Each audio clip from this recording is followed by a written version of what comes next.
Bismillahirrahmanirrahim.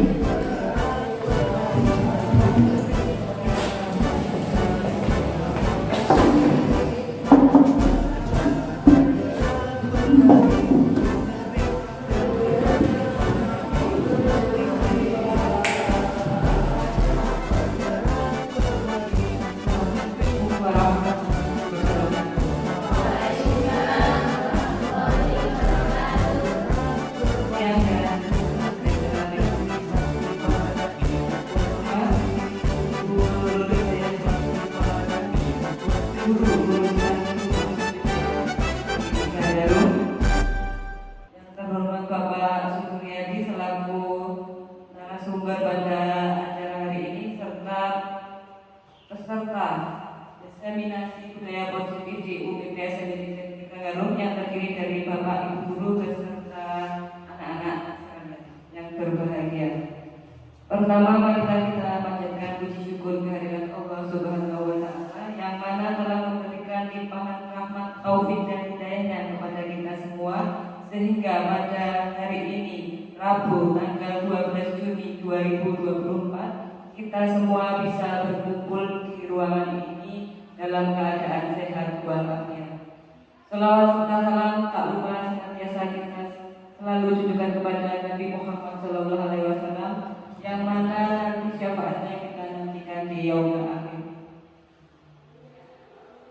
Hari ini kita akan mengikuti acara aksi nyata modul 1.4 diseminasi budaya positif di UPT SMP Negeri Garung yang nanti akan dipaparkan oleh Bapak Sugeng Riyadi SPDIGR. Susunan acara pada siang hari ini adalah 1. Pembukaan, 2. Menyanyikan lagu Indonesia Raya, 3. Sambutan, 4. Pemaparan materi, 5. Doa dan penutup. Untuk mempersingkat waktu, marilah kita langsung menuju ke acara pertama yaitu pembukaan. Marilah kita membaca surat Al-Fatihah.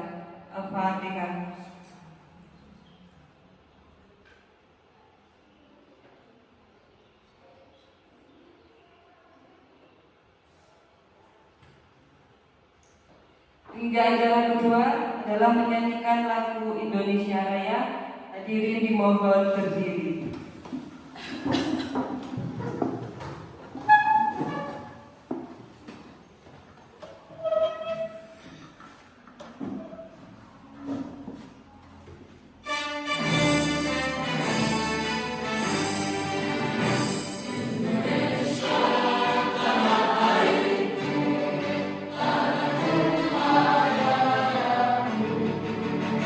Di sana aku berdiri.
kasih, hadirin dipersilakan duduk kembali.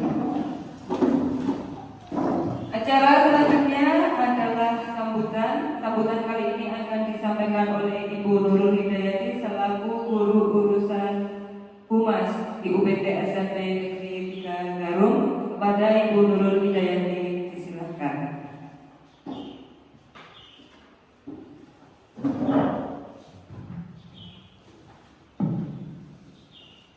Assalamualaikum warahmatullahi wabarakatuh. A'udzu billahi minasyaitonir rajim. Bismillahirrahmanirrahim. Wassalatu wassalamu ala asyrofil anbiya'i wal mursalin wa ala alihi wa sahbihi ajmain, amma ba'du. Yang saya hormati Bapak Ibu Guru SMP Negeri 3 Garung, yang saya sayangi anak-anakku sekalian, siswa-siswi SMP Negeri 3 Garung. Marilah pada kesempatan hari ini kita memanjatkan puji syukur kehadirat Allah SWT, yang mana pada hari ini kita diberikan nikmat rahmat taufik hidayah serta inayahnya sehingga kita bisa berkumpul bersama dalam kegiatan program diseminasi budaya positif yang nanti akan disampaikan oleh Bapak Sugeng Haryadi, yaitu Sugeng Riyadi, ya. Oleh karena itu marilah kenikmatan yang kita terima hari ini kita syukuri biqaulina alhamdulillahirabbil alamin. Shalawat serta salam semoga selalu terlimpah kepada junjungan kita Nabi Agung Nabi Muhammad Sallallahu Alaihi Wasallam yang selalu kita nantikan syafaat dan pertolongannya di yaumil qiyamah. Amin Allahumma amin. Biqaulina Allahumma sholli ala sayyidina Muhammad wa ala ali sayyidina Muhammad. Hadirin yang saya hormati, di sini saya diberikan tugas untuk menyambut panjenengan semua. Sambutan yang saya sampaikan di sini adalah sambutan ucapan terima kasih dan doa kepada khususnya Bapak Sugeng Riyadi, juga termasuk ucapan selamat yang saya sampaikan kepada Bapak Sugeng Riyadi, di mana sekarang ini Bapak Sugeng Riyadi sedang menjalani program yang namanya CGP. Jadi setelah ini nanti kegiatan langkah demi langkah yang akan dijalani oleh Bapak Sugeng Riyadi nanti sampai pada akhirnya lulus sehingga menjadi yang namanya guru penggerak. Alhamdulillah di sekolah kita sudah banyak yang menjadi guru penggerak, dan diawali dengan Pak Joko, lalu ini disusul dengan Pak Sugeng. Alhamdulillah, insya Allah kedepannya sekolah kita nanti insya Allah menjadi sekolah yang bergerak untuk menjadikan siswa-siswa SMP Negeri 3 Garung ini menjadi siswa-siswa yang mandiri, siswa-siswa yang berprestasi, siswa-siswa yang bisa mengembangkan bakat minat sesuai dengan cita-citanya, begitu. Nah, di sini Pak Sugeng Riyadi mengambil tema budaya positif, ya Sugeng. Jadi saya cuma berpesan sedikit saja, jikalau nanti ketika sudah lulus jadi guru penggerak, ayo kita bersama-sama kita laksanakan budaya positif. Banyak sekali budaya positif yang seharusnya kita lakukan di sekolah. Mungkin itu nanti digunakan setelah ini kita dalam kehidupan di sekolah kita masing-masing. Kami Bapak Ibu guru juga anak-anak yang sudah mewakili di sini, saya harap ini nanti bisa kita laksanakan bersama-sama. Itu yang saya sampaikan Pak Sugeng. Semoga dalam perjalanan panjenengan untuk menapaki program proses guru program ini bisa berjalan dengan lancar, berhasil dan berkah untuk kita semuanya. Ihdinas siratal mustaqim. Oh ya, mungkin ada kata-kata yang kurang berkenan di hati panjenengan semua. Saya mohon maaf yang sebesar-besarnya. Wabillahi taufiq wal hidayah. Wassalamualaikum warahmatullahi wabarakatuh.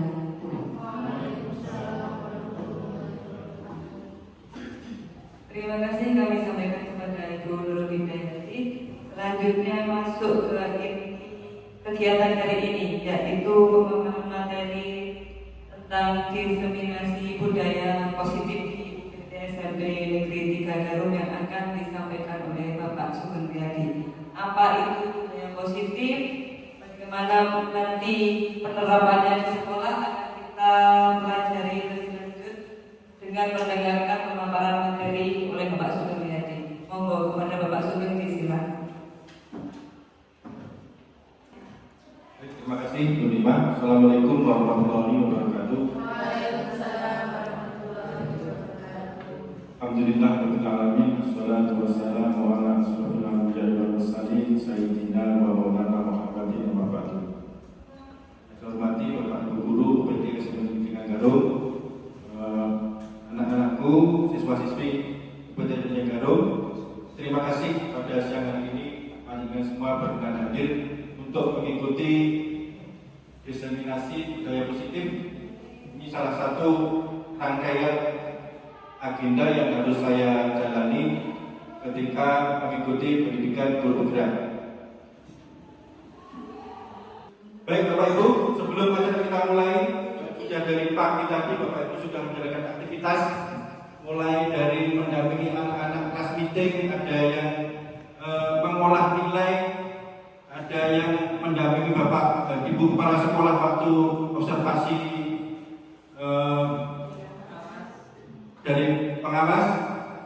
Sejenak kita cooling down sebentar. Silakan Bapak Ibu berhadapan dengan teman yang ada di dekatnya. Pak Rudi sendiri saja. Bapak Rudi dengan betul. Kita perlu waktu 30 menit agar pikiran kita menjadi pikiran kita agak tenang. Silahkan 30 detik itu terlalu lama. 30 detik silahkan tersenyum begini. Mula-mulanya dipaksakan tersenyum. Awalnya nanti akan tersenyum beneran. Giginya terbuka. Dilihat rekan kita yang ada di sebelahnya. Bisa Pak Rudi bisa tersenyum. Bisa. Sudah 30 detik sudah. Sekarang kelihatan wajah Bapak Ibu Guru sudah sedikit. Masalahnya terurai, sekarang sudah lebih cerah. Gitu ya. Sekarang kita masuk ke pemaparan materi. Sebelum kita masuk ke materi, kita buat kesepakatan dulu Bapak Ibu. Ini dan pembantunya nanti akan kita buat seperti apa diskusi kita hari ini. Yang pertama mungkin menghargai siapapun yang berbicara, terus menjadi pendidikan yang baik. Nah, mungkin ada yang perlu ditambahkan, silakan Bapak Ibu menuliskan di sini, nanti akan saya tambahkan ke depan. Monggo Pak Budi.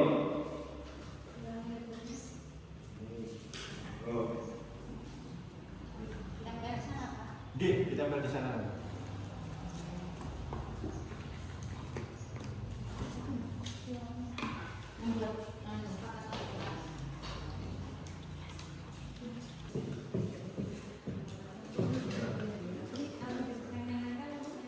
Kamu ingin seperti apa?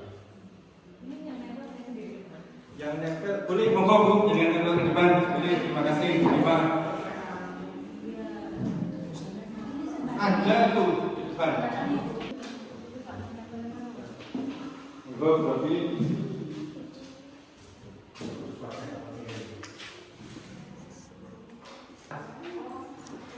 Tidak boleh marah.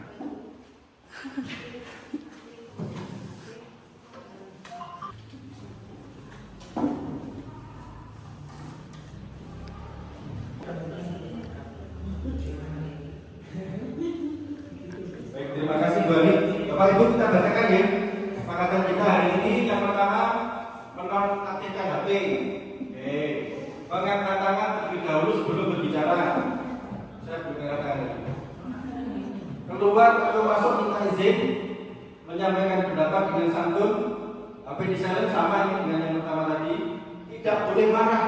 Tidak yang marah ini ya. Tidak boleh marah. Senyum semua. Aktif dalam kegiatan. Sama.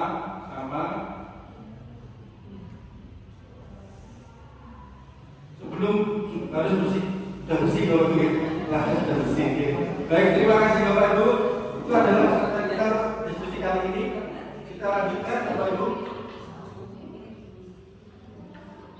Nah, sekarang kita masuk ke materi tentang budaya positif. Sebelum kita masuk ke materi, mungkin Bapak Ibu sudah ada yang punya gambaran tentang apa itu sebenarnya budaya positif. Pak Rudi mungkin? Positif itu baik. Positif itu baik, Pak Rudi. Positif itu baik. Gimana Pak Rudi? Positif itu baik. Kalau yang jelek negatif. Oke, monggo Bu Lima. Kalau setahu saya itu budaya positif itu kegiatan yang baik. Kegiatan yang baik Yang bisa diterapkan di sekolah. yang bisa diterapkan di sekolah. Sekolah kan. Baik, terima kasih Bu Lima. Ada lagi mungkin Bu Anik, monggo. Budaya positif itu menurut saya budaya yang dilakukan yang ada manfaatnya. Budaya yang dilakukan yang ada manfaatnya. Baik, terima kasih Bu Ani. Bu Robi mungkin? Nah ini Bu Robi, monggo Bu Robi. Jadi yang menurut saya budaya positif itu lebih ke kebiasaan-kebiasaan apa yang dilakukan anak-anak itu, sehingga dari kebiasaan yang bagus atau positif itu nanti lama-lama akan mengakar di di dalam diri anak-anak itu, sehingga nanti akan terbentuk budaya yang bagus itu. Baik, terima kasih Bu Robi. Bagus sekali jawaban dari Bu Robi. Jadi Bapak Ibu, budaya positif adalah nilai-nilai atau kebiasaan-kebiasaan yang kita tumbuhkan di sekolah untuk mencapai atau mewujudkan visi yang sudah kita sepakati bersama. Ngerti nggih? Terus bagaimana kita mewujudkan budaya positif tersebut? Nah ini, seorang guru yang baik harus memiliki kemampuan dalam mewujudkan budaya positif di sekolah. Budaya positif tersebut dapat dijalankan dengan menerapkan konsep-konsep ini ada 6. Yang pertama, disiplin positif. Yang kedua, motivasi perilaku manusia. Yang ketiga, keyakinan sekolah atau keyakinan kelas. Yang keempat, kebutuhan dasar manusia. Yang kelima, posisi kontrol restitusi. Dan keenam, segitiga restitusi. Pada hari ini kita akan membahas 6-6-nya. Nanti kita diskusikan kan ya, Bapak Ibu. Kita masuk ke disiplin positif. Jadi Bapak Ibu, disiplin positif itu adalah disiplin positif merupakan suatu cara penerapan disiplin yang mengajarkan anak bertanggung jawab dan menumbuhkan kesadaran diri berdasarkan nilai-nilai kebajikan.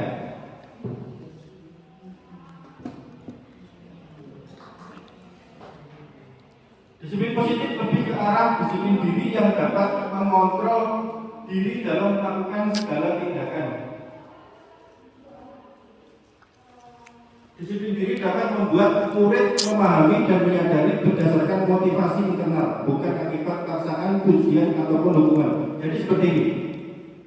Misalkan ketika anak-anak itu kenapa harus bangun pagi, itu bukan karena takut dengan nanti kalau bangun siang terlambat nanti sampai sekolah dihukum.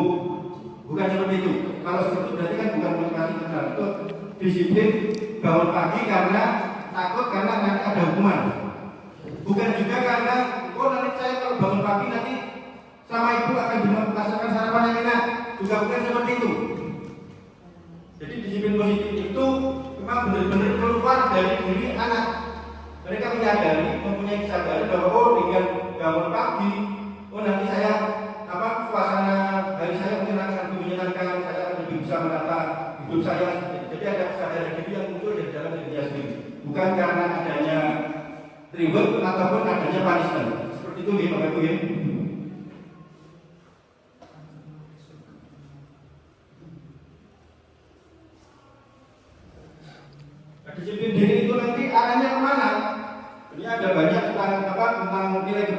tetapi kalau kita di Indonesia itu nanti yang diterapkan kita di sekolah adalah tentang profil pelajar Pancasila. Saya kira semua kita sudah hafal dengan 6 isi dari profil pelajar Pancasila.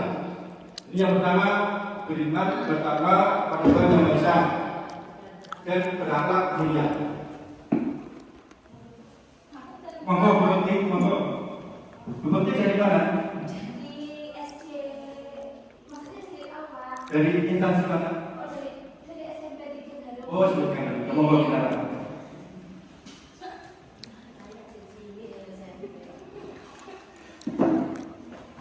Yang kedua, mandiri. Yang ketiga, berkebijakan global, bergotong royong, kreatif, bernalar kritis. Jadi arahnya nanti disiplin positif itu arahnya untuk agar anak-anak itu bisa mewujudkan dari tentang karakter tersebut. Kata ya? Mungkin dari paparan apa yang saya berikan tadi ada gambaran dari Bapak Guru. Dari paparan tadi mungkin yang bisa ditangkap seperti apa tentang disiplin positif yang bisa kita terapkan di sekolah. Monggo. Contoh-contohnya yang bisa kita terapkan. Kan saya tadi menyebutkan tentang bangun pagi itu karena mereka punya kesadaran diri, bukan hanya karena dulu dan sebagainya. Itu Pak yang beriman betapa itu kan sebenarnya sekolah kita sudah melakukan kayak semacam sholat duha sama Tuhan dulu itu kan kita bisa itu bisa masuk ke situ. Tetapi ini kan yang perlu tekankan itu kan anak-anak itu kalau misalkan sholat itu kan terkadang karena di opera-opera bunyinya belajar. Nah mungkin nanti dengan belajar ini nanti anak-anak akan tumbuh kesadarannya sendiri itu memang kewajiban dia gitu. Karena di opera-opera bunyinya atau mungkin ada hukuman apa dari guru agama itu mungkin tidak seperti ini. Baik, terima kasih Bu Robi. Anak-anak bisa ditangkap ya maksud dari Bu Robi? Bisa ya? Jadi bukan kok kita sholat duhur, sholat duha bukan karena nanti kalau saya tidak sholat nanti akan diberi hukuman oleh Pak Rudi. Nanti akan diberi hukuman oleh Bu Nurul. Nanti saya akan dan lain-lain. Tapi memang benar-benar dari kesadaran diri kalian itu memang itu kewajiban saya untuk sholat, untuk beribadah kepada Tuhan Yang Maha Esa, seperti itu. Baik, terima kasih Bu Robi. Selanjutnya kita masuk ke materi berikutnya, yaitu tentang motivasi perilaku manusia. Jadi Bapak Ibu, seluruh yang dikerjakan oleh manusia, oleh anak-anak, oleh kita itu kan keseluruhan punya alasan. Gitu? Itu ada 3 alasan. Yang pertama itu untuk menghindari ketidaknyamanan atau hukuman. Jadi tadi tidak bangun pagi biar tidak mendapatkan hukuman, itu juga termasuk motivasi. Terus yang kedua, untuk mendapatkan imbalan atau penghargaan dari orang lain. Misal anak-anak belajarnya ngaji, belajarnya tekun, nanti kalau dapat nilai bagus biar dapat hadiah dari orang tuanya. Nanti diberikan sepeda, nanti diberikan uang saku yang lebih, seperti itu. Itu yang kedua. Monggo boleh. Monggo, oke.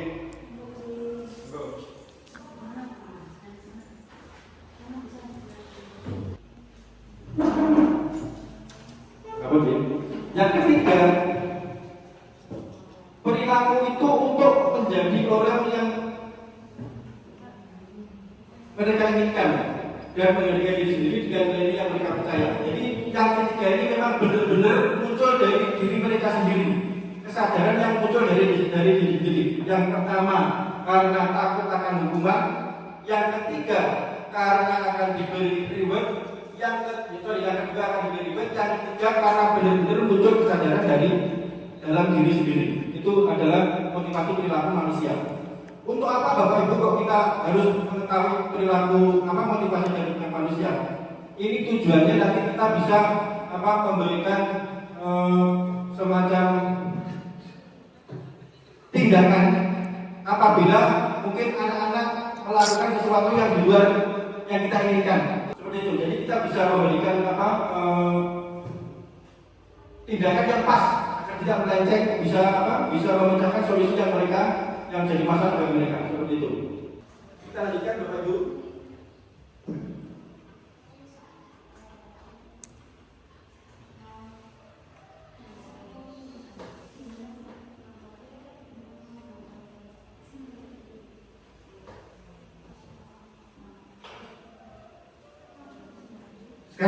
masuk ke keyakinan sekolah.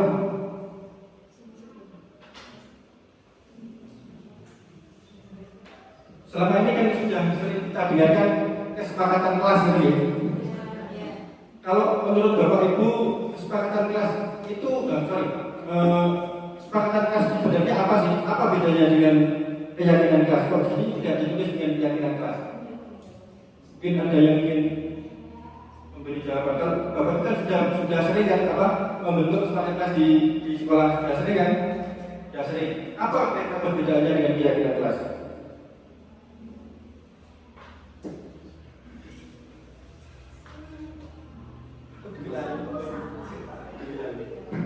Monggo Bro.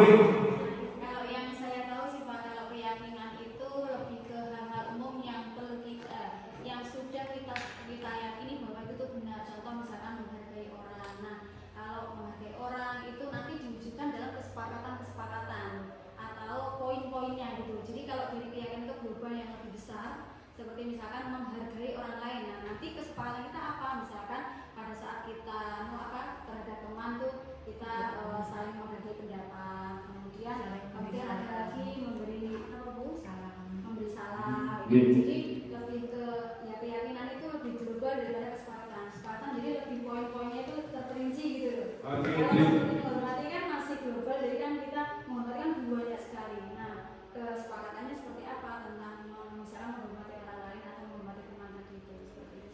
Baik, terima kasih Bu Robi. Benar sekali, jadi Bapak Ibu kesepakatan kelas yang sudah kita bentuk, kita sepakati dengan anak-anak, itulah nanti yang akan menjadi dasar keyakinan sekolah. Jadi kesepakatan keyakinan sekolah itu yang merupakan gabungan dari kesepakatan kelas yang sudah disepakati. Jadi seperti itu. Baik Bapak Ibu,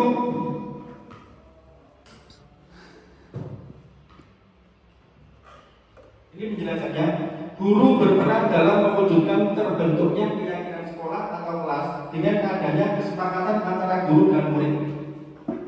Jadi keyakinan itu sumbernya memang dari kesepakatan yang sudah kita bentuk dengan anak-anak. Keyakinan sekolah atau kelas berupa pernyataan-pernyataan universal yang mudah diingat dan dipahami dan harus diterapkan di lingkungan sekolah.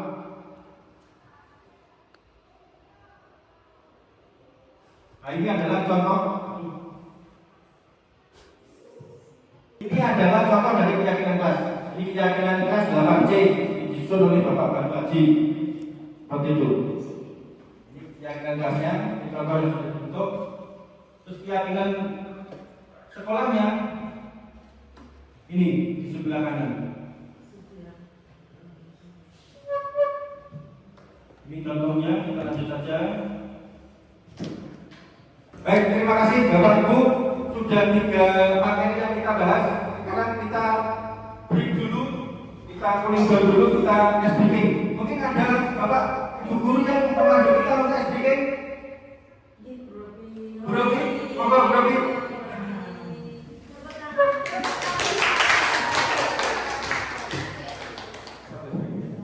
Baik, teman-teman, ini karena kita sudah dari tadi kita sudah mengikuti apa yang sudah disampaikan oleh Pak Sugeng, tentu kan kita sudah sampai juga ya. Nah, baik, hari ini kita akan sebelumnya kita tes konsentrasi Bapak Ibu ya.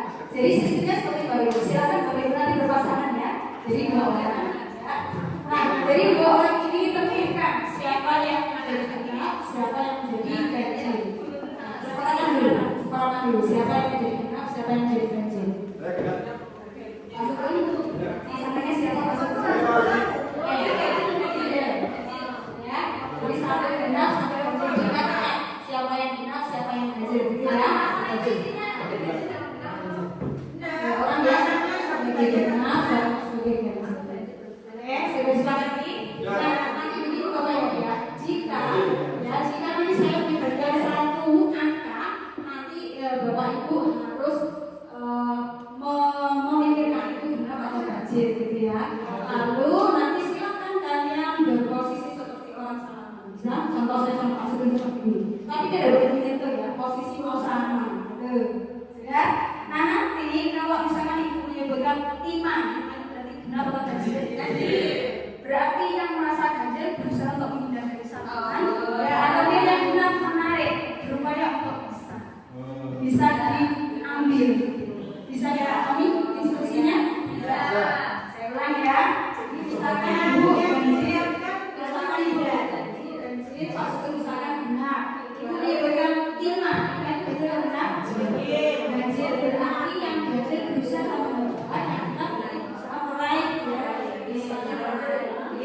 Gitu. Ya sudah? Bisa dipahami Bapak Ibu? Bisa. Oke. Boleh dia berdiri deh, kayaknya lebih seru kalau berdiri. Tes konsentrasi. Ya. Tes dulu ya Bapak Ibu ya, kita belum mulai ya. Tes dulu. Tes dulu. Konsentrasi. Ya.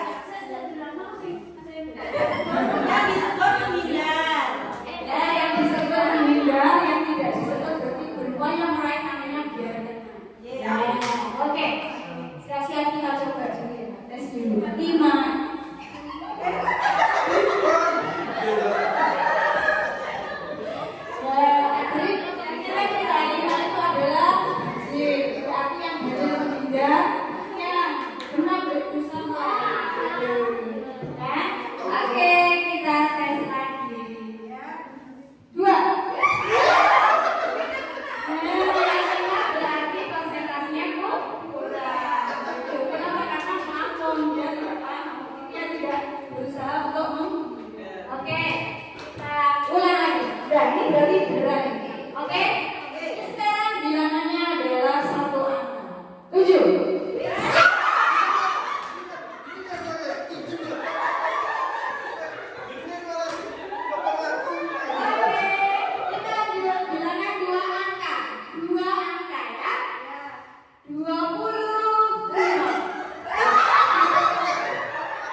Sangat menarik, Bapak Ibu guru sangat antusias sampai Pak Putri tadi.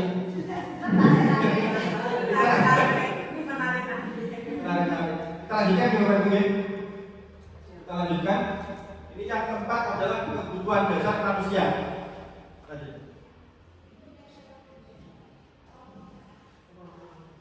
Jadi ketika seorang murid melakukan suatu perbuatan yang bertentangan dengan nilai-nilai kebajikan atau melanggar peraturan, hal itu sebenarnya dikarenakan mereka gagal memenuhi kebutuhan dasar mereka. Contoh, misalkan Pak Rudi kenapa bahari itu marah-marah terus misal Pak Rudi marah-marah kenapa? Kita kan harus tanya dulu. Belum makan inilah salah satu penyebab Pak Rudi marah-marah. Nah, ini masuk ke mana? Ini adalah masuk untuk memenuhi kebutuhan hidup. Kalau tidak makan kan jadi lemas. Kebutuhan hidupnya belum terpenuhi. Seperti itu, dia harus makan dulu. Solusinya adalah makan dulu. Itulah kita pentingnya kita mengetahui alasan dari kenapa Pak Rudi marah-marah itu dari tadi pagi. Oh ternyata belum makan. Jadi kita tahu solusi apa yang harus kita berikan. Pak Rudi marah-marah, kita tidak tahu kita beri uang 1 juta. Dan tetap marah-marah, nggak bisa dimakan makan. Kita lanjutkan. Nah, ini ada 5 dasar manusia, kebutuhan dasar manusia. Yang pertama adalah bertahan hidup. Ini contohnya seperti yang Pak Rudi tadi, bertahan hidup. Untuk bertahan hidup dan perlu makan. Yang kedua, kasih sayang dan rasa diterima. Yang ketiga, penguasaan. Yang keempat, kebebasan. Yang kelima, kesenangan. Kadang anak-anak itu kan ada yang waktu diajar itu ngomong dewe, terus ada yang tertidur. Itu pasti ada alasannya. Kenapa mereka melakukan itu? Dan itu yang harus kita gali. Agar apa? Agar tindakan yang kita berikan ke anak itu nanti pas gitu. Bukan kok belum makan kok malah kita beri yang lain di gunakan. Berarti kan tidak pas. Kita menyelesaikan masalah itu. Lanjut Bu Nima. Ini studi kasus. kasus. Ah itu foto saya itu foto saya. Saya bikin juga begini. Nah, berarti kan ini kasusnya nih. Jadi Ibu Zulaika guru wali kelas 8A. Wali kelas 8A kita. Kita ganti Ibu Zulaika. Biar muslim. Sedang bingung menghadapi ulang salah satu murid di kelasnya, namanya Tommy. Beberapa anak telah mengeluhkan Tommy yang seringkali meminta bekal makan siang mereka dengan paksa, jadi minta bekal makan siang kepada temannya. Lalu dia dari marah karena makan itu. Jika Anda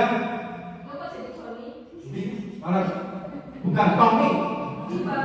Salah kan sudah tadi. Tommy. Jika Anda menghadapi seperti Ibu Zulaika, apa yang Anda lakukan? Menurut Anda kira-kira apa alasan Tommy melakukan hal itu? Kita kan nggak tahu kalau belum bertanya kepada kita nggak bisa mengira-kira paling Bu Santi kok gini, paling kok gini nggak seperti itu kan?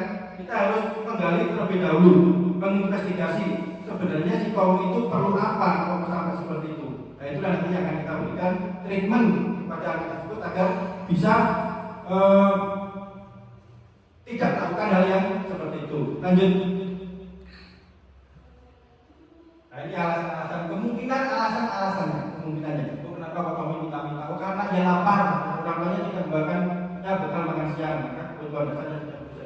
Tommy adalah kebutuhan untuk bertahan hidup. Jalur pangan koncon itu mergo luwe. Nah ini jadi ya solusinya harus diberi makan. Harus diberi makan ini. Terus ini apa kemungkinan yang kedua? Karena dia merasa senang temannya jadi memperhatikan dia. Ini yang agak aneh dia. Jadi dia meminta bekal itu berkocok ini perhatian seperti itu. Ketika temannya melaporkan jenazahnya itu kepada gurunya dan gurunya memberitahu orang tuanya sehingga orang tuanya juga memperhatikan dia. Maka kebutuhan dasar yang sedang dipenuhi Tommy adalah kebutuhan akan kasih sayang dan rasa diterima. Tommy mungkin kurang perhatikan di rumah dengan meminta bekal temannya, akhirnya dia dilaporkan ke gurunya manggil orang tua. Dan saat diseneni bersama orang tua itulah dia itu merasa diperhatikan seperti itu kebutuhan dasarnya. Terus yang ketiga, karena temannya jadi takut dengan dia dan menuruti keinginannya, maka sebetulnya Tommy sedang berusaha memenuhi kebutuhan dasarnya akan kekuasaan. Bisa beda-beda nanti motifnya. Terus yang keempat, karena dia merasa bosan dengan bekal makanan yang dibawakan ibunya dari rumah.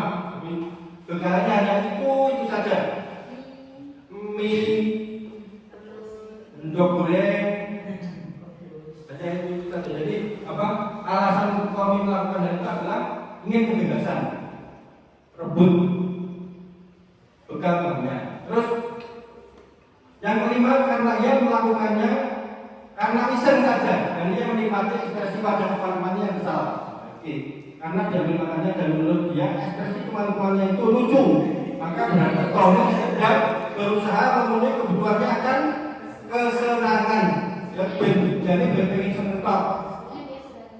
Sebenarnya sudah kenyang ya sebenarnya. Meskipun kita beri makanan dia bukan itu solusinya.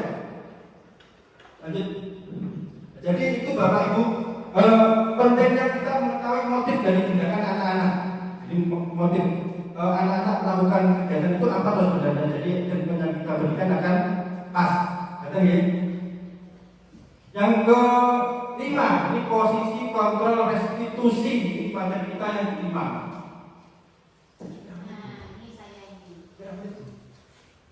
Posisi kontrol restitusi Bapak Ibu. Ini mungkin bisa kita refleksi bersama-sama. Sebenarnya yang sudah kita lakukan selama ini seperti apa?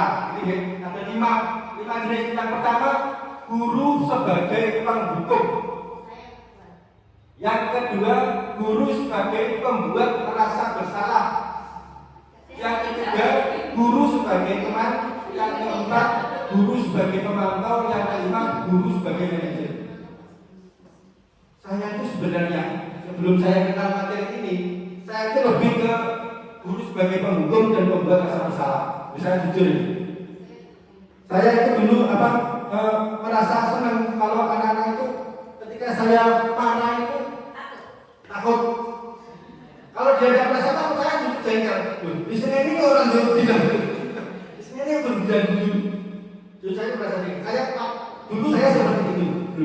Dulu sekali. Nah sekarang saya masih mulai untuk meninggalkan itu. Tidak tahu mungkin berhasil atau tidak. Semoga saya berhasil.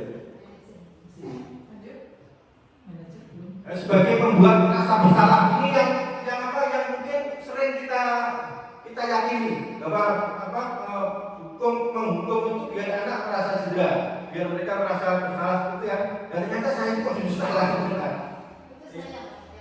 Itu jenengan sampai saat ini. Terkadang.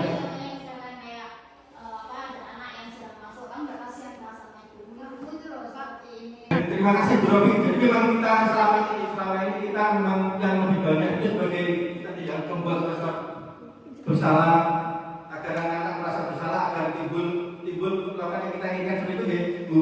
Nah, mungkin ada dari Bapak Ibu guru yang selama ini memposisikan diri sebagai teman. Saya Pak. Oh Bu. Saya dua saya tiga tapi kadang-kadang dua. Tapi menurut saya itu kurang pas. Jadi anak-anak itu agak melama sama saya. Itu menurut saya plus minusnya sih, lebih ke plus minusnya. Kalau kita sebagai guru, sebagai teman, kita tahu seluk beluknya kenapa dia melakukan, dia mau setidaknya ketika seorang anak itu merasa dekat dengan guru, berarti dia akan ikut apa yang diatur ini oleh gurunya. Tetapi di satu sisi ketika kita sebagai teman seorang guru, anak itu tadi merasa oh, aku temenin, jadi kadang dia tidak tahu posisi ketika dengan guru seharusnya bagaimana sopan santunnya. Lebih ke plus minusnya. Kalau menghukum lebih seperti kayak diraja, suka menghukum, padahal itu seorang anak juga perlu hukuman. Tetapi kalau terlalu diberi hukuman, mentalnya juga yang kasihan. Baik, terima kasih Bu Tukti, Bu Dewi. Kita lanjutkan selanjutnya.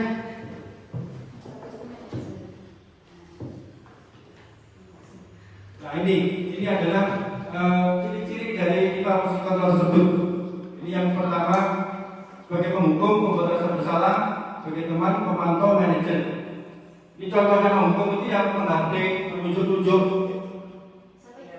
Itu kadang-kadang saya. Ini yang manajer seperti apa ini? Ayo, Ustaz. Saya dulu sering seperti itu. Saya sudah ketobat sekarang. Nah, itu nanti kalau kita sering kali menerapkan sebagai penghukum itu anak justru akan memberontak. Akan memberontak karena dia dengan tikus ditekan, dia akan memberontak. Seperti itu.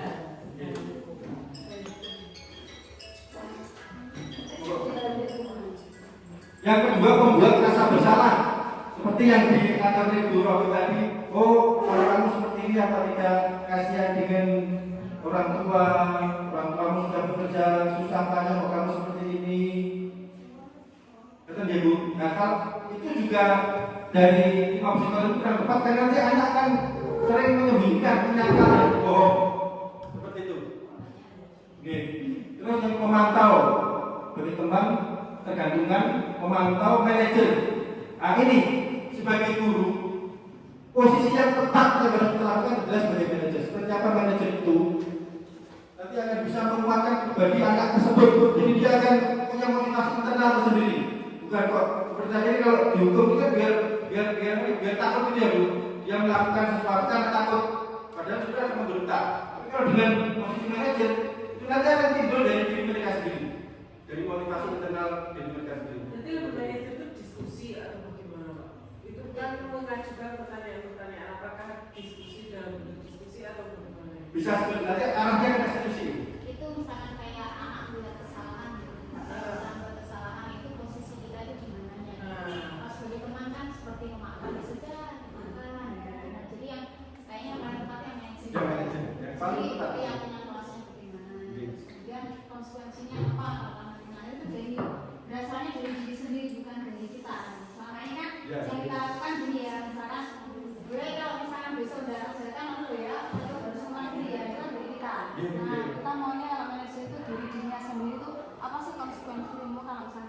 melanggar lagi atau tidak mengikuti itu tadi gitu. Oke. Di situ ya kayaknya. Lanjut Bu Iman Bu Putri. Bu Putri Bu Robi. Ya Allah. Bu Robi. Nah ini dari kelima posisi kontrol tersebut sebaiknya kita sebagai guru adalah memposisikan diri sebagai manajer.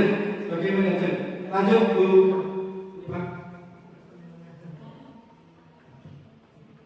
Sebagai manajer, guru dapat berbuat sesuatu bersama murid, mempersilahkan murid bertanggung jawab dan mendukung murid agar dapat menemukan solusi mereka sendiri. Jadi kita semacam berdiskusi, ya bukti lagi, Robi. Ini menuntut anak untuk bertanggung jawab terhadap apa yang sudah dilakukan. Itu nanti akan lebih menggunakan diskusi nanti. Lanjut. Selain itu, posisi manajer mengacu pada restitusi. Posisi manajer mengacu pada restitusi yang dapat menjadikan murid sebagai manajer bagi dirinya sendiri, sehingga dapat tercipta identitas positif pada diri murid. Biar nanti bisa muncul sendiri motivasi internalnya seperti itu. Lanjut. Nah nanti arahnya akan ke sini. Bagaimana posisi manajer tersebut dilaksanakan? Ya, kita gunakan segitiga restitusi. Lanjut Bu segitiga restitusi. Nah ini tahapan dalam segitiga restitusi. Ada 3 tahapan Bapak Ibu. Jadi yang pertama adalah menstabilkan identitas, validasi tindakan yang salah, menanyakan keyakinan. Jadi ini nanti akan ada tahapan-tahapannya. Terus ini tahapan menstabilkan identitas.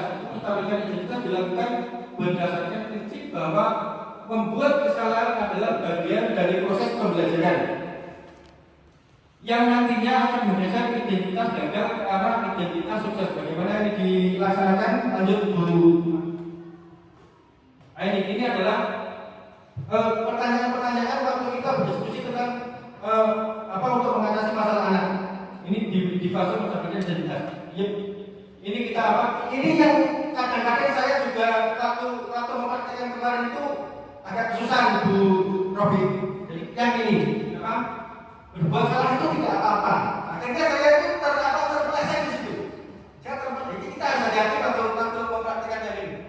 Mungkin apa itu setiap orang kan pasti pernah melakukan kesalahan. Mungkin begitu aja. Dan saya itu kalau salah kan nanti kayak enggak apa. Kayaknya membenarkan. Dia membenarkan sesuatu sebenarnya salah. Ada lagi kan Bapak juga enggak apa-apa, itu wajar. Bapak sudah pernah melakukan kesalahan. Ya itu kan fatal itu. Itu kan malah membenarkan dari kesalahan anak. Bisa tidak jadi untuk anak untuk berbuat baik, tapi malah kita membenarkan itu tujuannya baik. Maksudnya kayak memaklumi gitu. Tidak apa salah. Itu yang harus hati-hati. Itu yang harus kita hati-hati. Lanjut. Ini yang kedua, validasi tindakan yang salah. Validasi tindakan yang salah dilakukan berdasarkan prinsip bahwa setiap perilaku berupaya memenuhi suatu kebutuhan tertentu, sehingga guru atau orang tua akan bergeser dari pemikiran stimulus respon menjadi praktik. Jadi tadi ini fungsi dari kita mengetahui dari 5 kebutuhan dasar manusia. Jadi kita bisa bertanya pada anak pada fase ini, mengapa kamu melakukan ini? Tujuannya itu apa? Jadi kita bisa menjadikan aku kalau melakukan ini, kebutuhanmu ini, apa sebenarnya yang harusnya kamu lakukan untuk menyelesaikan masalahmu. Jadi nanti bukan kita yang memecahkan solusinya mereka. Jadi kita mendidik mereka untuk menemukan solusinya sendiri, bertanggung jawab terhadap dirinya sendiri untuk memecahkan masalah. Toh nanti pada akhirnya kita juga menuntut mereka untuk kalau misalnya mereka stuck, tidak menemukan kita juga yang harus dituntut itu. Karena anak-anak kita kan masih SMP, masih kita perlu tuntunan seperti itu. Lanjut. Ini ada beberapa pertanyaan yang bisa kita gunakan untuk memandu kita dalam fase ketiga, fase tindakan yang salah. Yang pertama, padahal kamu bisa melakukan yang lebih baik, yang lebih buruk dari ini. Itu seperti apa ya? Membesarkan dari anak saja ya. Oh kamu harus sebenarnya bisa melakukan buruk dari alhamdulillah kamu tidak melakukannya, gitu ya. Seperti itu. Lanjut. Yang ketiga Bapak Ibu, menanyakan keyakinan. menanyakan keyakinan dilakukan dengan memberi pertanyaan-pertanyaan bermakna kepada murid atau anak untuk memunculkan motivasi secara intrinsik sehingga mampu mengaitkan keyakinannya dengan tindakan yang salah. Lanjut, teman-teman. Ini beberapa pertanyaan pemandu. Apa yang kita percaya sebagai kelas pada keluarga? Nah, ini yang mungkin kita harus pandai-pandai untuk menggiring anak tentang apa yang harus dilakukan. Kalau kita pakai ini kan terlalu kaku ya Bapak Ibu. Apa yang kita percaya sebagai kelas atau keluarga? Jadi anak-anak malah bingung. Seperti kita mungkin kita bisa menggunakan bahasa yang lebih fleksibel, mungkin sebagai orang timur sebenarnya apa yang harus dilakukan kalau kamu melakukan seperti ini banyak tidak seperti itu. Lanjut. Nah, ini adalah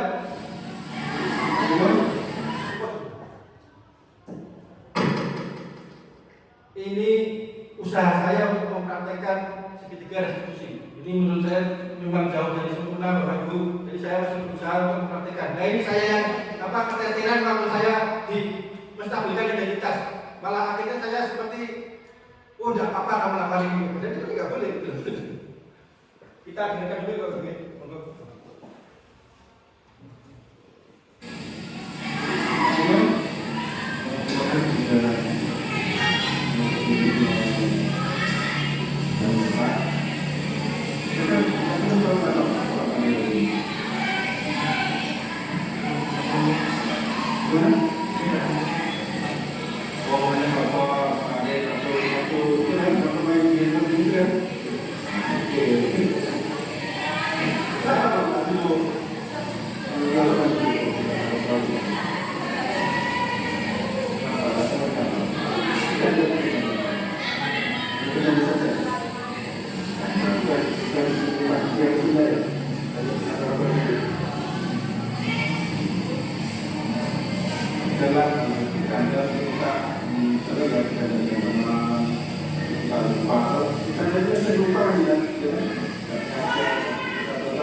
Jadi Bapak Ibu, bapaknya sedang keluar.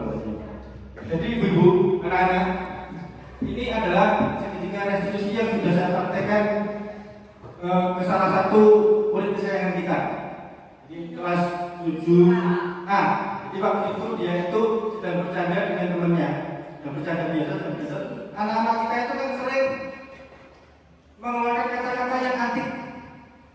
Ketika sedang bercanda itu tiba-tiba terdengar suara wow, unik gitu. Nah, itu yang harus kita luruskan gitu ya. Nah, saya coba menggunakan penerapan segitiga restitusi untuk mengatasi masalah tersebut. Jadi dari dari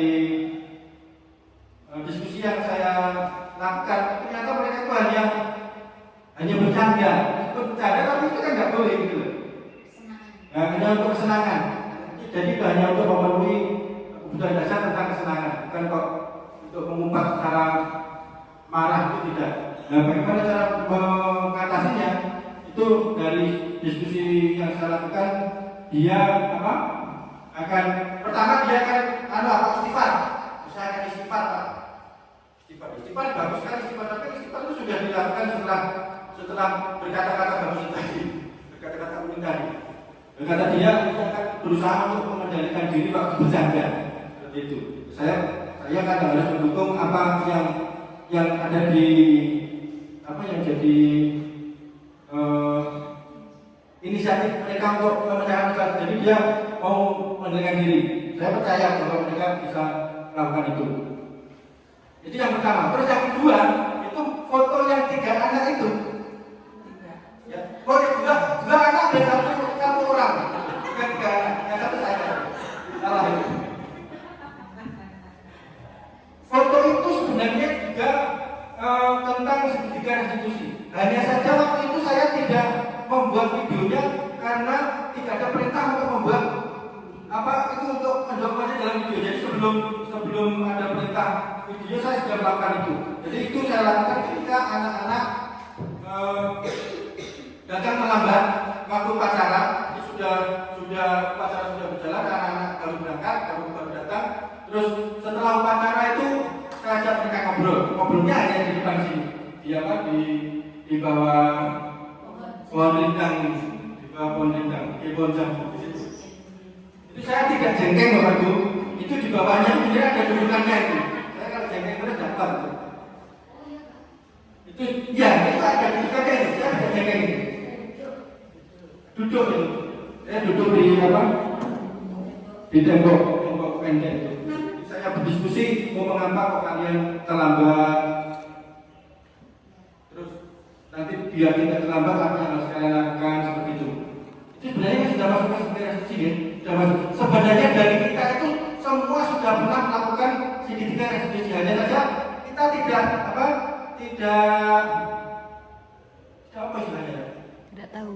sadar.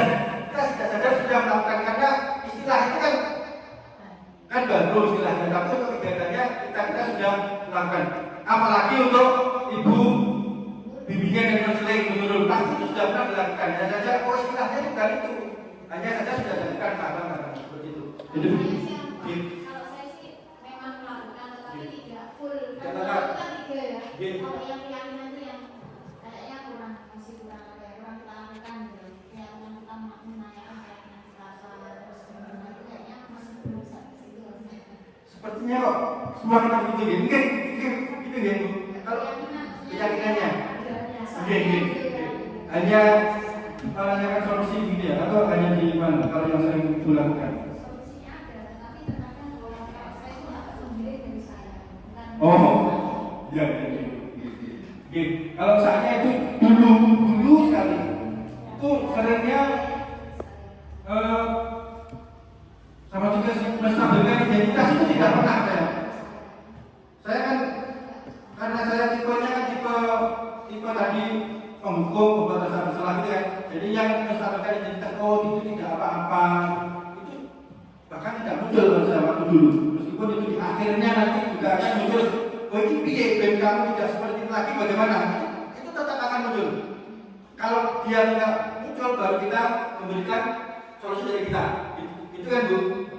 Yang sering mungkin. Kalau saya itu diisi Pak, agak susah gitu loh. Misalkan ini kayak saya bilang jemput anak, besok kalau kamu nggak boleh itu kesini lagi loh ya. Nah itu kan dari saya sendiri gitu. Maksudnya tidak dari anaknya gitu. Maksudnya apa ya? Dia itu konsekuensinya bukan dari anaknya gitu, tapi dari saya sendiri gitu loh. Bukan muncul dari inisiatif anaknya sendiri gitu. Oke. Itu kan misalnya jemput anak itu kan kalau besok nggak datang apa konsekuensinya, saya tidak menawarkan itu. Saya lebih cenderung besok kalau nggak turun ya itu datang ke sini lagi loh ya. Nah itu kan dari saya. Saya merasa itu belum melakukan yang ketiga. Oke, terima kasih Bu Robi. Kalau menurut saya Berikut Bu Nur. sebenarnya itu kalau di TK itu namanya konseling realitas.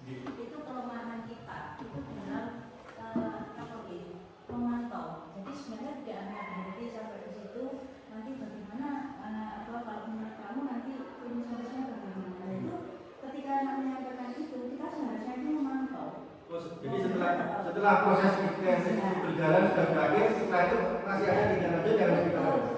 Dan itu belum saya juga, belum saya juga mungkin ketika anak-anak itu juga sudah memberikan restitusi, memberikan apa ya, solusi dalam permasalahan itu, kadang-kadang itu besoknya sudah lupa, oh iya kemarin itu saya anak ini sudah memberikan pernyataan seperti ini, seharusnya saya memantau apakah ini sudah dilaksanakan atau belum, atau anak-anak itu lupa lagi. Itu sebenarnya memang harus selalu memantau. Baik, terima kasih dulu. Jadi setelah tahapan tiga tahapan restitusi itu sebenarnya masih ada tindak lanjut yang harus kita lakukan yang tidak kalah penting kan dulu nih. Sebagai agar yang sudah mereka katakan itu benar-benar dilakukan seperti itu. Jadi terima kasih Bu Nurul. Jadi Bapak Ibu, kita semua berharap kita bisa melaksanakan ini nanti di sekolah kita nih Bapak Ibu. Meskipun tidak sempurna kita tahapan, tapi kita setidaknya berusaha untuk melaksanakan ini sedikit kita nih. Baik, terima kasih. Lanjut Bu Nima, mungkin ini yang ini apa? Setelah saya melakukan restitusi, saya merasa plong dan merasa nyaman meskipun ada rasa menyesal. Saya merasa senang karena setelah ini saya bisa mengendalikan diri untuk tidak berkata kotor lagi.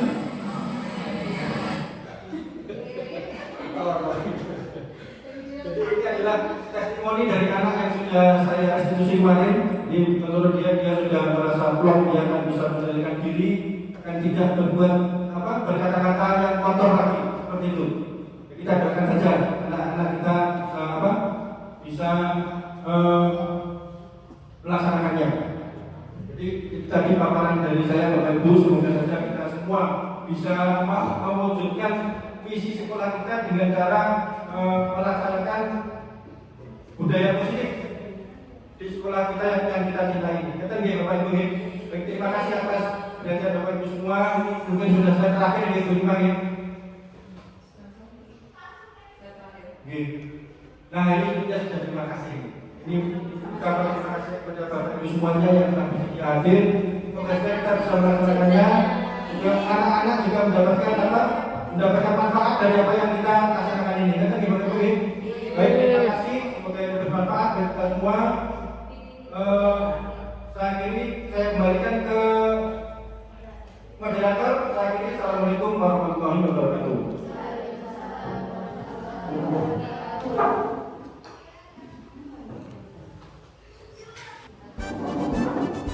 Baik, terima kasih Bapak Ibu atas paparan materinya luar biasa. Alhamdulillah akhirnya kita bisa tahu apa budaya positif, disiplin positif, serta sampai ke restitusi. Dan alhamdulillah saya pribadi juga akhirnya dapat ilmu yang bermanfaat hari ini, dan saya harap Bapak Ibu semua bisa mendapatkan ilmu yang bermanfaat dan bisa diterapkan kepada anak-anak kita mulai dari ini. Akhirnya sampailah kita di penghujung kegiatan pada siang hari ini. Sebagai penutup, marilah kita sama-sama membaca Al-Baqarah bersama. Semoga apa yang kita dapatkan hari ini membawa kebaikan dan membawa manfaat bagi kita semua. Alhamdulillah.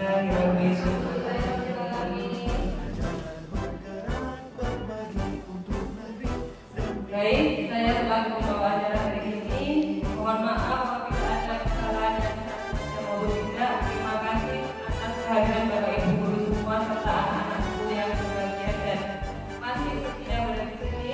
Saya akhiri dulu. Wassalamualaikum warahmatullahi wabarakatuh.